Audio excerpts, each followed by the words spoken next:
'Tis the season to shine with H&M. Discover the holiday collection and find fashionable pieces for your wardrobe or for under the tree. Get inspired and dazzle with this year's glam. From tuxedo styles, bow detailed pieces, impressive prints, and more. From unforgettable looks to unforgettable gifts. With fashion finds to home decor, find it all at H&M. Treat your loved ones and yourself this season. Shop in-store or at hm.com. We are so excited that this episode of Sober Awkward is sponsored by Sarah Rusbatch Coaching. Find out more later on in the episode. The kettle's boiled, Vic.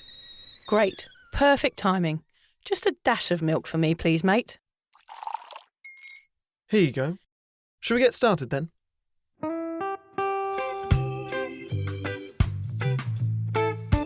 Have you ever woken up on a Sunday morning and said, I'm never drinking again, and then found yourself waving $50 at a barman by happy hour? Are you wondering why everyone else can stop at 1 while you head to a dodgy after-party with a weird bloke called Disco Dave? If so, it might be time to take a deeper look at your relationship with your reliable social crutch, alcohol. On each episode, we'll investigate our own dysfunctional dealings with booze and find out if it's possible to stop this deeply ingrained habit before things get too messy. Yep, we're going to open up a shame shed of humiliating drinking stories to help you understand why waking up from a booze coma each weekend with a kebab sticking out of your top pocket might actually be negatively impacting your health. Hamish and I are here to delve into what it's like being sober, an unwanted warts and all look into why giving up those cheeky pints or putting down those mummy wines will make you feel happier, help your anxiety and mental health, and turn you into the most sparkly, authentic version of you. Won't that mean I become boring though, Vic? Well, Hamish, we'll just have to wait and see. I'm Victoria Vanstone. I'm Hamish Adams-Cairns. And this is Sober Awkward.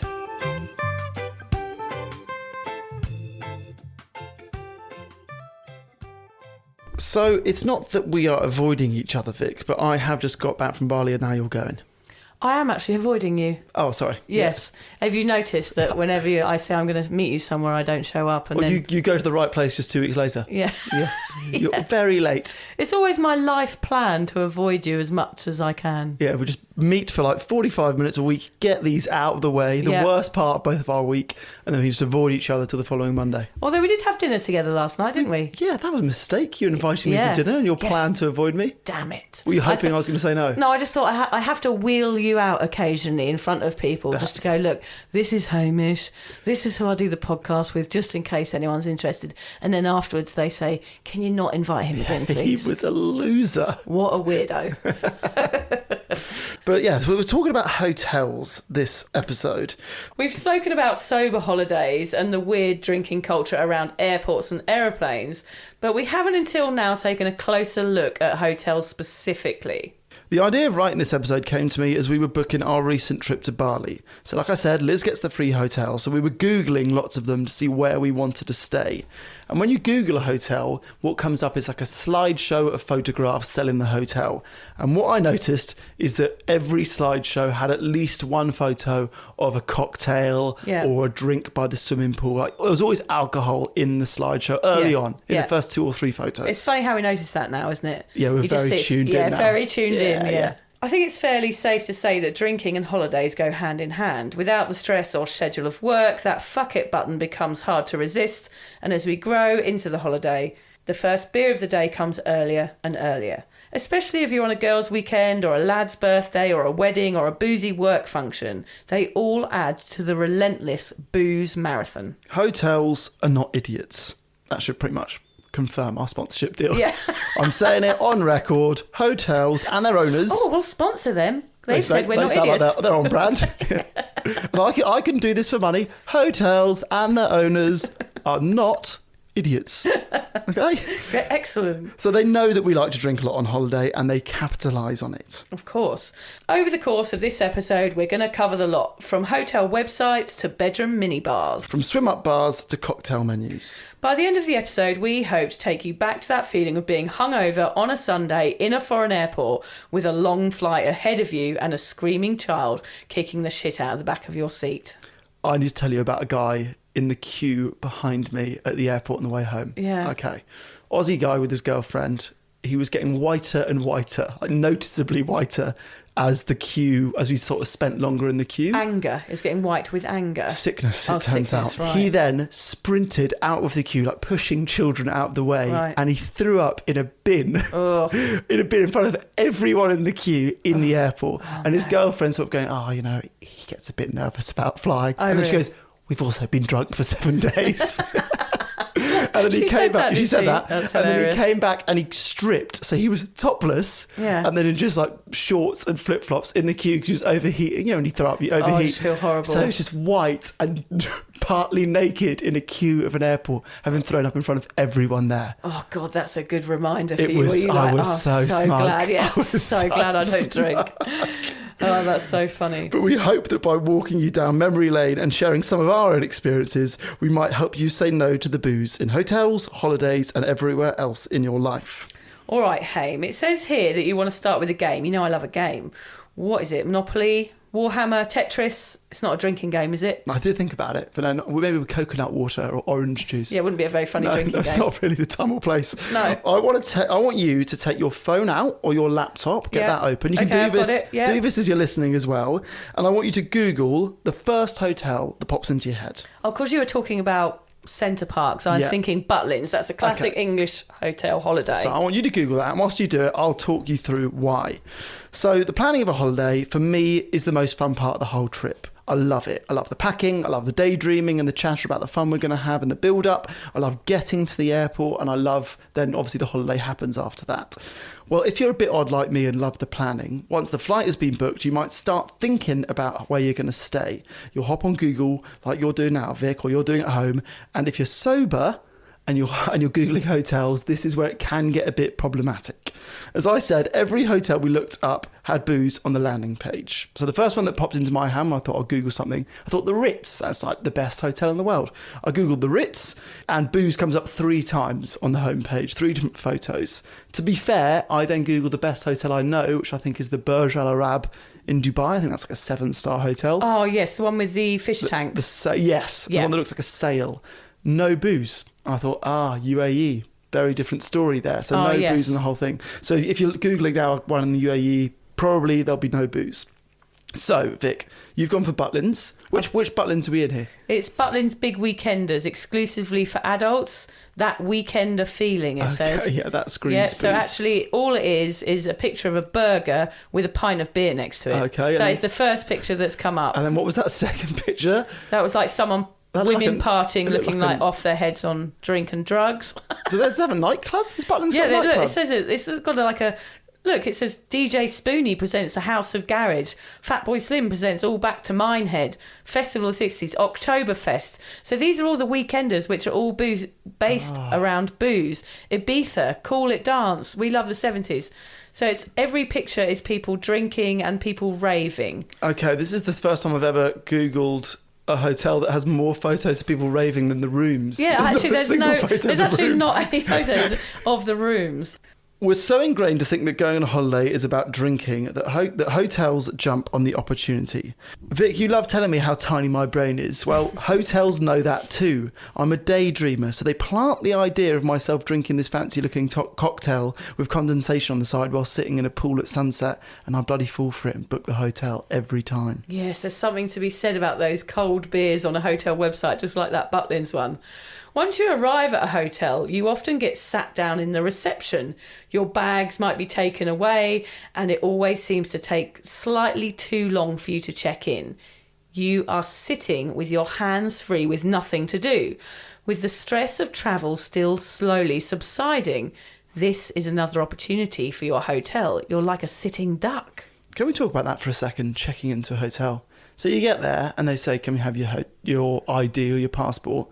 And then you sit down and it takes 25 minutes. I don't know for them why. It's all on there. You've already filled in all the forms. Usually on bookings.com where Yeah. you just have to go, yes, I see that you are. But then they always ask you for the credit card of what you've Yeah. booked for the hotel. And you're like, I'm not even with that person. And it becomes this whole hoo-ha. And then they say, oh, do you want your driving licence or photo ID? people just don't carry that stuff It's around. wild, and then isn't I'm it? like showing them text messages of my driving licence. They're like, sorry, that's not good enough. And then it just ends up being a palaver, doesn't it? Why is it not just like Vanstone, Yeah. room 3, there's your key, off you go? They don't trust you. No. I think it might be to do with booze, actually, because they're probably fed up of people trusting their rooms, that they want a photo ID so they know they can charge you. Actually, I went to a hotel recently and they booked, it was a really nice hotel when I went down to something in Brisbane, and me and John had gone for a night for our anniversary. And when we went into the room, I was like, it smells of vomit and there's a wet patch on the floor next to the bed.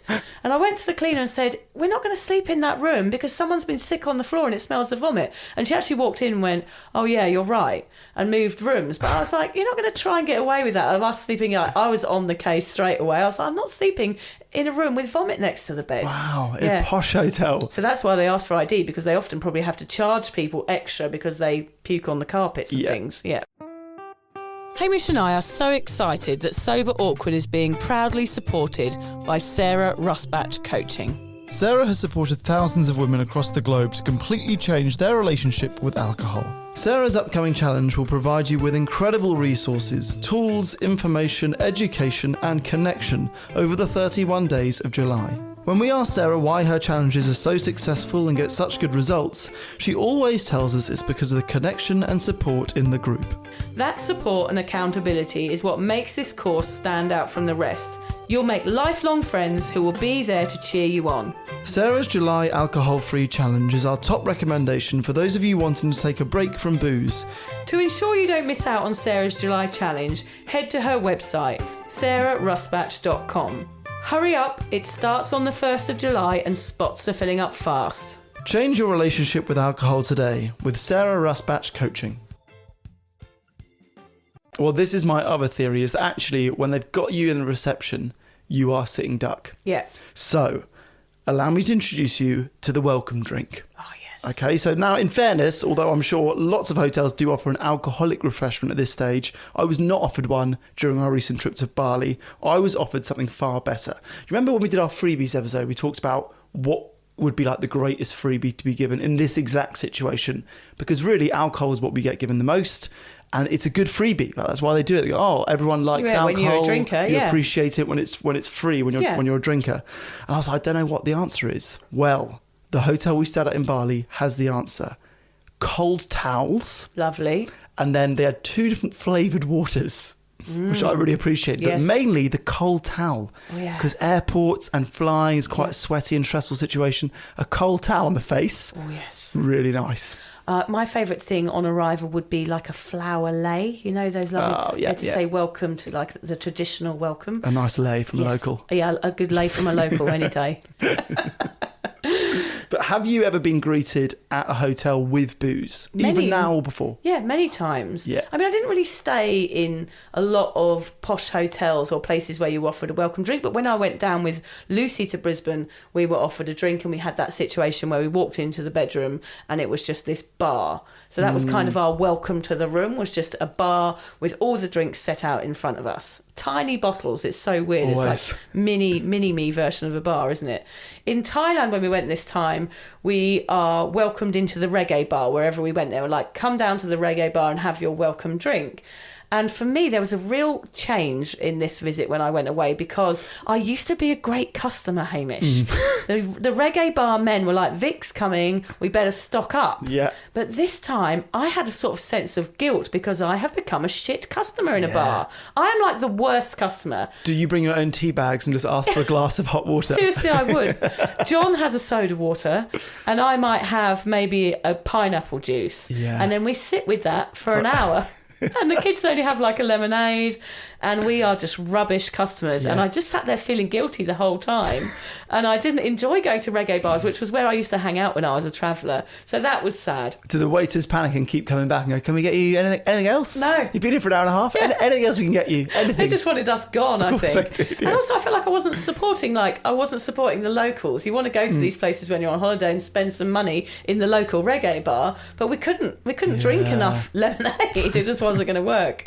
Yeah. There was holidays when I went to Malia in Crete, those kind of girls' holidays, where they'd give you shots on arrival. Wow. I don't know why they did this. You usually, if you went to a resort in Malia on holiday, which is in Greece, the women were given free alcohol the whole time. Yeah. So in all the bars in the resort and by the pool, the people would come around and give the women free drinks.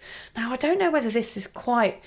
I don't know. It's quite bad, isn't it? Because I don't know whether they did it so that we were more easy prey for the men. It's got like I've never heard of that in a hotel. I've heard of that in nightclubs where they go, girls drink free. Yeah. Or the guys, you're only allowed in if you bring 2 girls because every club wants to be full of girls. It was one of those resorts that was attached to the nightclub. Yeah. So it was all to do with like going out later on and getting you sort of riled up and started for a big night out. It's sleazy, isn't it? It is really sleazy. And you always ended up going home with a tan and probably a case of crabs in your undies. Nice. Yeah. Yeah, it made you have holiday romances. Well, I don't know whether I'd call them romances. They're more like flings or one-nighters. I would never have done any of those things sober.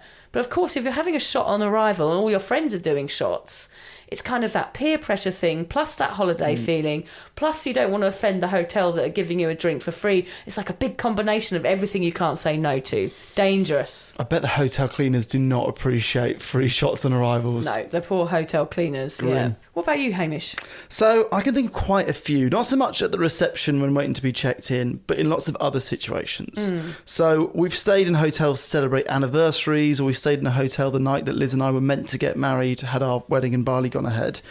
And they always give you a bottle of bubbles. You know, if someone gets to win its anniversary, bottle of bubbles, which is lovely. Like, undeniably, a hotel does not have to do that, and they do it. I guess the only issue is that there's never a question of, do you guys drink? Okay, here's a bottle of bubbles. Yeah. And you don't feel like you can send it back. Yeah. You know, so what we've done in that situation, if one of, Liz was pregnant when we obviously should have got married, like we take the bubbles and don't even drink it there. Yes, It's yeah, like, just well, what take are we it, gonna give do it with to someone else. Yeah.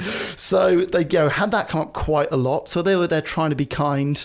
I guess, the expectation is that you drink.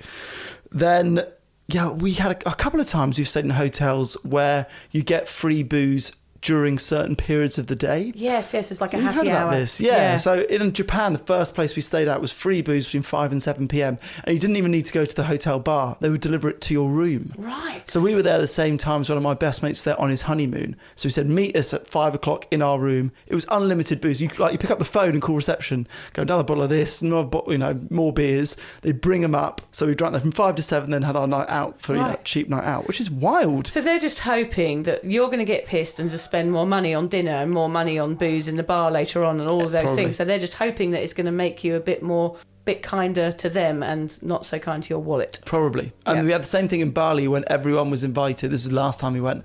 Everyone was invited to an event to meet the hotel owner. Oh, Or yes. the manager, I think. Yeah. So we're all out on the grass at sunset and it was just free booze and nibbles so we could all meet the manager. Yeah, they Why do that on anyone cruises gives a as shit well. about meeting the manager? Yeah, the captain, they'll go, I can have dinner with the captain last night. It's like an old sort of colonial thing, isn't it? It's weird. Yeah. That's so out of date. Okay, so you've checked into your room, you walk in, whether it's nice or not, you look to your partner and say, wow, this is nice, because you don't want to lower the vibe on the first day of the holiday. And before you unpack, you check the minibar.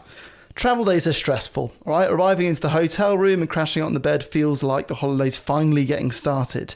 There's another opportunity here for the hotel.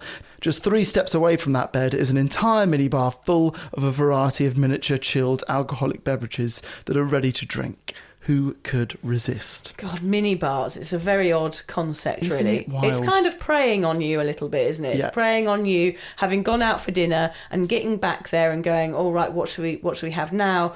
Because we're still thirsty and we're going to have the most expensive thing in the tiniest bottle. Yeah. And it's going to cost us a fucking fortune, but because we've already had drinks, we don't care. I guess that's when they get drunk. So you got this moment when you arrived there and Yes. the holiday started, but Yeah. probably it is Later pissed. And you go, oh, bugger it, let's just Yeah, drink it because all. no one would drink those drinks sober, No. would they? 'Cause Very, very small, they're very small. big prices. Yeah, big prices. You'd rather get out, wouldn't you? Yeah. Yeah. I only noticed the cost of minibars in sobriety because I think before I knew that they were costly and expensive, so I always went to the off licence before and stocked up on proper size bottles of booze Yeah. so that I didn't have that bill the next morning. So what we would do is we would get to the hotel room, look at what's in the minibar, and be like, okay, they've got this brand of beer. And then we would drink the minibar, and then before the whole thing got checked the following morning, go to the offie, buy that same beer and then replace it. Oh, that's a good idea, yeah. Quite, so we're not the giving cold drinking ones. tips No, we're not, here. no. We're saying don't do these, You but could these do are that. things... You could do it with lemonade. Yes, you could do it with lemonade. These are things we have done in the past, but yeah, we're not trying to give you drinking tips. That's the last thing we want to do. Also, is it just me, or is it always hard to tell whether the minibar is included or not included? Yeah. I feel too self-conscious to ask that question, and I've had a few times where we've checked out of a hotel and then realised that the minibar was free, and like, oh no, could have I've never eaten all heard the of that. chocolate. Yeah, Oh, yeah. free chocolate in your room. Free chocolate. I We never couldn't did resist it. that. No. Like, minibar included would be such a sell for a hotel. It's Yeah. like, we'll just keep replenishing all the chocolates, Yeah, and you yeah. can just go for it. I would book that hotel. I would book that Yeah. hotel too.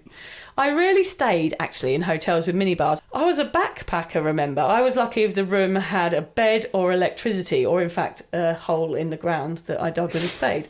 Anyway, the bottles always looked too small for me. I was better off staying in a bar until dawn. So imagine the moment, you've dropped off your bags. Maybe the eye-watering price of the minibar meant you were able to resist that first hurdle of a drink. So you throw your hotel dressing gown on and slippers and head to the pool.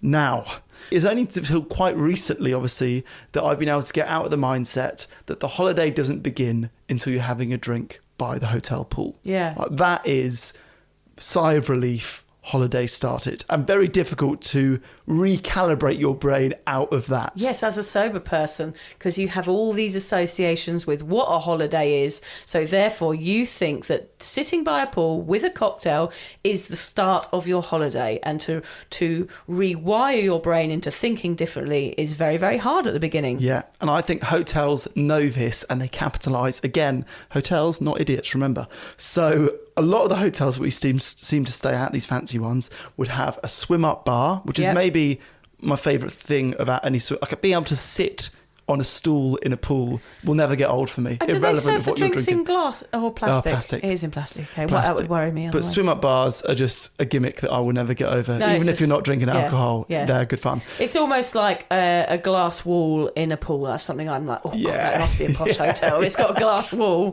So yeah, a lot of them will have swim-up bars, and if they haven't got a swim-up bar, there'll always be a cocktail menu. Yeah. And we had a moment in Bali. We got there. It was day one. We got to the hotel. It had the swim-up bar. It had the cocktail menu. Liz looked at me and she goes, "I really want to have a cocktail." And I was like, I went to the bar. I said, "Do you guys do any non-alcoholic beers?" Actually, it's a good warning for you, Bali. No alcohol. idea what non-alcoholic beer is. Oh, they don't have non-alcoholic beer. Not a single place we went. yeah. So I said, "Do you guys have any non-alcoholic beers?" And the guy, completely straight-faced, he said, "Oh yeah." I said, "Great. What have you got?" He goes, "Ginger beer." Yeah, that'll do. Not exactly what I'm after. They didn't in Thailand, actually. That's They're why not. John has soda water every night. Yeah. Well, that's why I just drunk a crazy amount of fresh coconuts. Yes. So I ordered a fresh coconut. Liz sat with that temptation of wanting the cocktail, because that's what we've always done, for 10, 15 minutes, and then got a fresh coconut with me, didn't drink for the rest of the holiday. Incredible. So just get over that first hurdle. Yeah, get over the hurdle, and just shows you leading by example there. It was like, actually, Hame's not drinking, so therefore drinking on your own is probably not going to be the same. And then sit with that feeling. Liz must have thought, well, shall I drink? Shall I not drink? And she's thought it through, and she's let the craving pass, and then she's ordered a big old coconut. Lovely. Do we need to talk about coconuts for a second? Just how lovely they are. They're so yummy. Especially if they have to be cold, though, don't they? Have to be cold. Occasionally you get the odd sourish one. You're like, oh, that's come off the tree a bit early. I think that they are the greatest answer to a sober person on holiday. Yes, And I yes. know that most countries that I've ever travelled to before won't have fresh coconuts. It's because of the vessel, though, isn't it? It's all in the vessel. It's all in the vessel, yeah. I feel more on holiday than if I'm holding a cocktail. Yeah. Like, you're holding a coconut. Yes, That's it's what very holidays holiday. look like. Even a pineapple. Like, sometimes you get a smoothie in a pineapple. yeah. Oh, I'm always sort of got the photos for those. I'm like, Yes. look at me, I'm on holiday. I'm holding a pineapple. But I reckon I had 1 or 2 coconuts a day. You did the same in I Thailand, did the same, didn't you? yeah. And sometimes they say, sorry, madam, we've run out. And I'll be like, look up, there's like hundreds of them. Just go and shake that tree over there and I'll get one of those. The only bad thing about coconut is that your kids want to sip because it looks exciting. Yes. So you have to share it. But the other bad thing, Hamish, is that I down it in like I used to booze. Yeah. I get the straw in my mouth and I'm like gulping it down like a maniac and it's gone straight away. Yeah. So my high is very, very brief because I've sucked the whole thing down my throat. Yeah, that is true. But I don't know how many you could sit and have in a session. After one, I'm pretty much... I don't think I could have 6. Yeah, I can have 6. No. So we've established that hotels are practically designed to throw alcohol down your neck at every opportunity.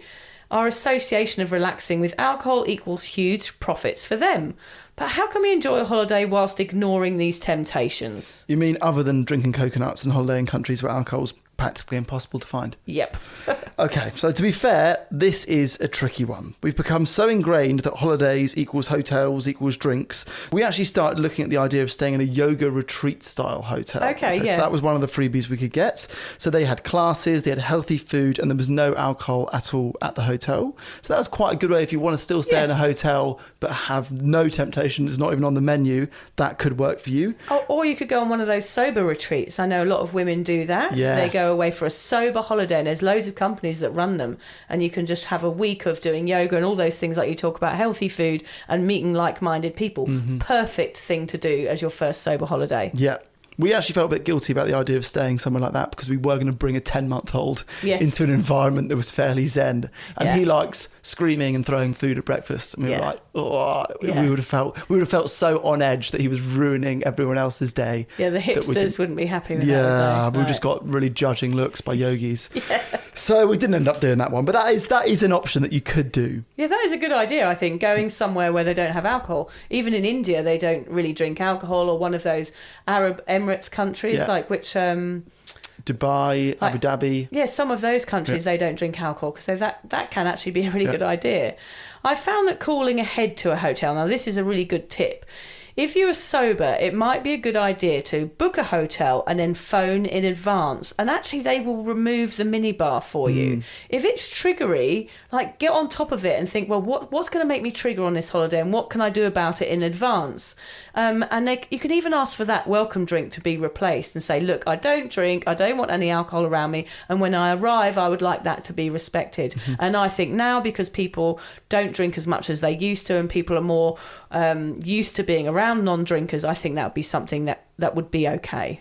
If you think that the boozy environment of a hotel might be too much for you, then there are plenty of other accommodation options. So we're talking about options where you control the drinks that come in and out of the room. So, for example, we stayed in an Airbnb in Bali. It was much, much cheaper. There was much more space. It also came with a cleaner, which was pretty glorious. Yeah. Did she rub oil into your stomach? No, I tell you what, funny story. She ended up babysitting Sonny. Oh, yeah, nice. And the first night we came back, I'm like, how was it? She goes, oh, great, I've just given him a massage. Oh.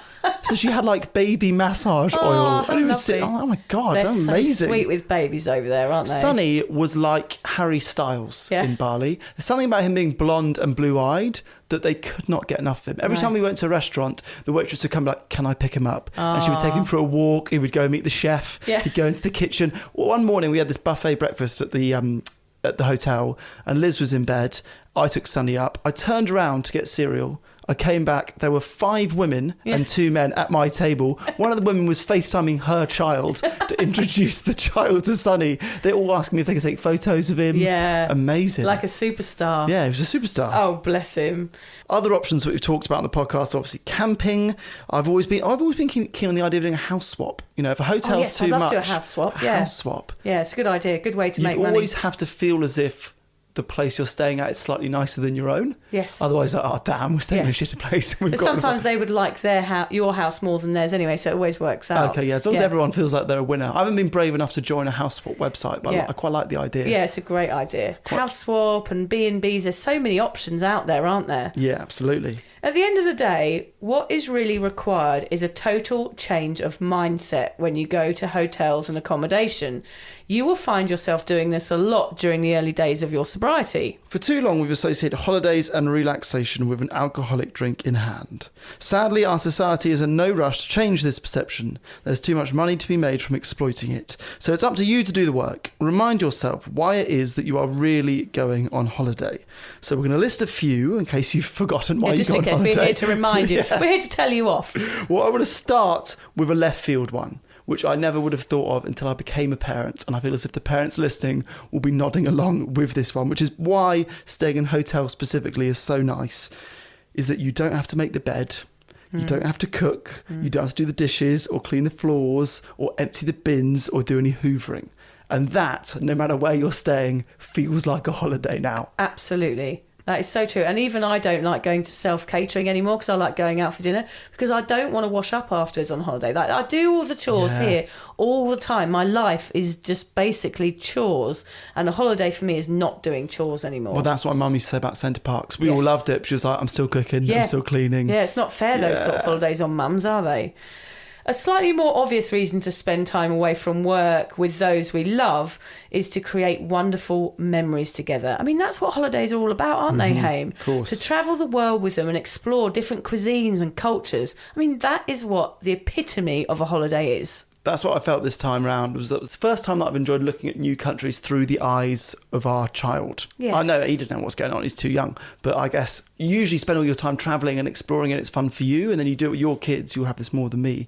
And like going to Thai street food for the first time with your son or your daughter, whatever, that must be even better than just experiencing it yourself. Well, I think you start to choose your holidays because you're finding somewhere that the kids will enjoy. That's what happens as they get older. You just want to take them somewhere where they're going to have the best possible experience and also somewhere where you're able to relax a little bit. I used to be really against those places. I was always like, I'm never going anywhere that has a kids clubs because I remember turning up to one once and it was like all the parents were up at the bar having cocktails while all the kids were running wild with some of the hotel stuff. And I was just like, that's not cool. You're not even on holiday with your kids. You've dropped them off with someone else and you're just sitting at the bar. But actually, we did take George to one once, right? It was so funny. We were like, oh, go on, John, let's put him in the kids club for the day and we'll see how it goes. And John and I actually had a really nice time. We were able to sit by the pool and read a book. And we walked past the kids club once and it was this glass wall and it was filled up with foam. And we just saw George's head pop up going like, yeah, like a kind of like he was doing like the devil's sign. Like he was having the best day of his life. So now I'm a little bit more for kids clubs than I ever have been because they actually do have a really, really fun time and you can't entertain 3 kids all day every day really well. So I would go to a place with a kids club now if I could. We won a holiday once growing up. It was a Mark Warner holiday to Greece and they had kids club. I remember that's me and my brother learnt how to sail. Yes, we learnt how to water ski. Yeah. I won a bravery medal for something. We did a dance. We had to do a dance routine for all the parents on the last night. Yeah. Amazing holiday. And my parents don't drink, so they must have just read. Yeah, they must have had a nice time. Read the hell out of their books that holiday. And kids want to spend time with other kids on holidays, actually, I think. So finding places where the kids can hang out by the pool and stuff and have a nice time is always good. If you live in the UK or somewhere else quite cold, the only reason we went on holiday growing up was to get some sun. That was the major attraction. That was the only reason we went anywhere. My mum brings the rain everywhere she ever goes. Yeah. So it never really came out all right. We just Got pissed a dark it down. Cloud over it. Yes, but I think if that is your mindset, you live somewhere cold, you just want to go somewhere hot with sun, why waste any minutes either hungover or in a bar or pub? Yeah. Get into it. Get into that sun. Yeah, get into the sun, enjoy yourself. We go on holiday to relax, and there are thousands of ways to relax that do not involve alcohol. Do whatever works for you. Yoga, gym, swimming, eating, reading, visiting places. I've never visited anywhere because I was always so hungover. So use your holiday as a different experience, not a drinking one. As I mentioned, my parents don't really drink, so all of my best memories of our family holidays growing up were us playing doubles tennis. We'd spend all day in the swimming pools at Centre Parks, or sightseeing. Once we got to the right age, we'd go around Europe and we'd do all the touristy things. Yeah, great. Or we went on a safari. Like, all of those are amazing memories. There were never any late nights. We spent no time in pubs or bars, and all of my fondest memories as a family were on those holidays as a result. Oh, it sounds lovely. Do you have any standout memories from family holidays growing up? Yeah, I think my best ones were the small, simple ones, like the camping holidays in France, running around French campsites in our slippers, playing with other kids, snogging boys in sand dunes. Just the more simple holidays, the ones where I really had good family time, are the ones that I remember. This made me think, when you asked this question this week, Hamish, it made me think of the French word, you can say it for me, souvenir. Yeah. Which is when Hamish says it is a completely different word, which means to remember. And of course it means souvenir in English, which is to take something away from your holiday, be that like a crappy model of the Eiffel Tower or a stick of rock or somebody made of shells, which you always used to get in Cornwall, didn't you? Do you remember those? Yeah. But the idea of souvenir, to take something away, to remember your holiday and take away a souvenir of it. And the souvenirs of my holiday are my memories now as a sober person.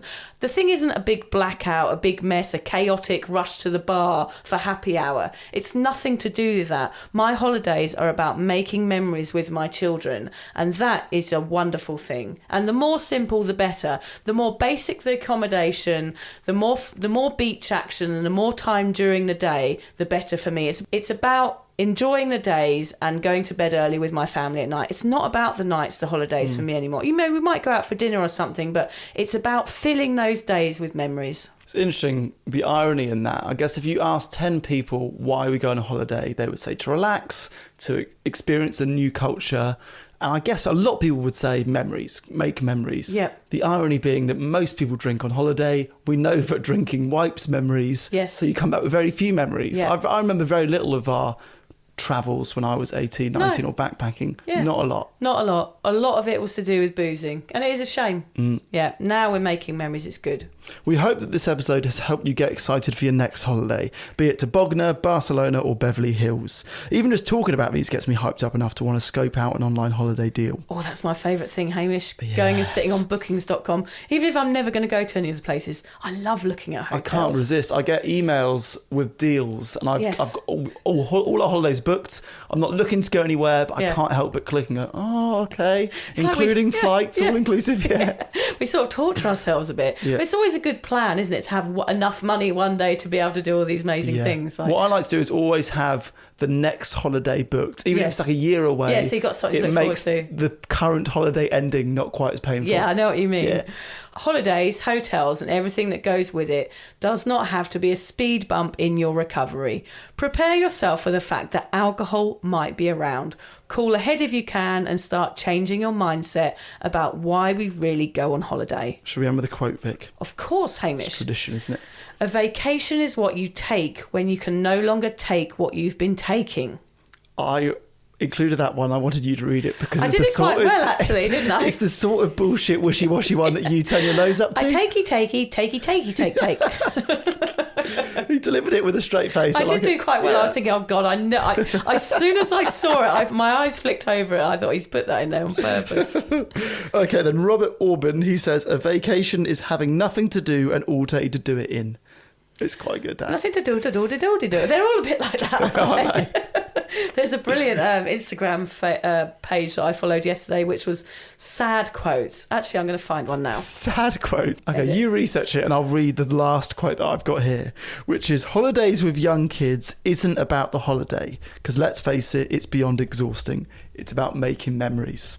Which I agree with, yeah. Holidays are no longer necessarily relaxing, but they are equally special with regards to making memories. So some of the quotes on this website, it's actually called Disappointing Affirmations. Okay.